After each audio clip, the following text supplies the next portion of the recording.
There was a chilling warning that ISIS and other terror groups are planning another massive attack on the scale of 9/11. Acting Homeland Security Chief Elaine Duke saying this, quote, creating terror is their goal, and so a van attack, a bladed weapon attack, causes terror and continues to disrupt the world, but does not mean they've given up on a major aviation plot. Steve Rogers, former member of the FBI Joint Terrorism Task Force and retired lieutenant commander in Naval Intelligence, and welcome back here. Good morning to you. What do you think of all these comments that she has been giving? Bill, I was with you some time ago at this table and shared with you that there's going to come a time when the field of battle will no longer be in the sands of the Mideast. They'll be in the streets of the United States. And based on intelligence and information, it looks like that's going to become a reality. Okay, she said they want to take down aircraft.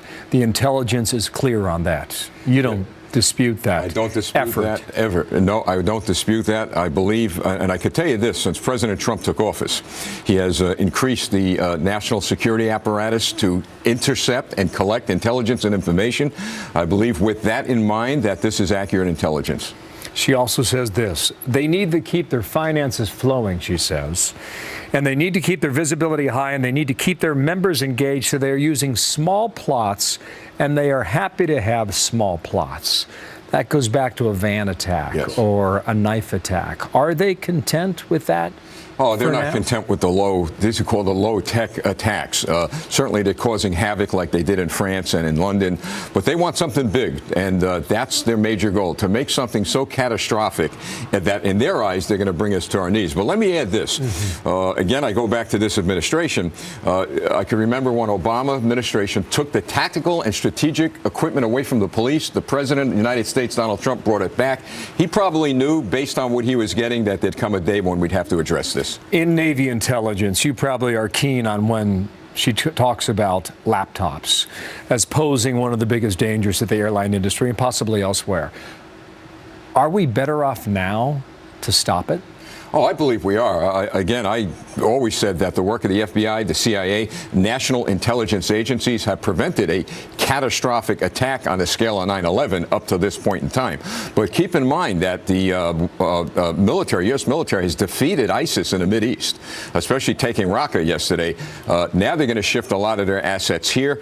We need more intelligence information electronically, and the NSA needs the ability to make these intercepts 24/7. The internet is a big tool.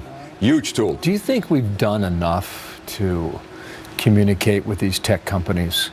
Well, to give us the access to intercept when necessary. I believe we have, but they're very reluctant to do that. We've seen that in San Bernardino. These tech companies need to understand, yes, there is a First Amendment, there is a Fourth Amendment. We believe in that, but there's also a time when we must protect the American people. We need their help. So the government's doing the best they could.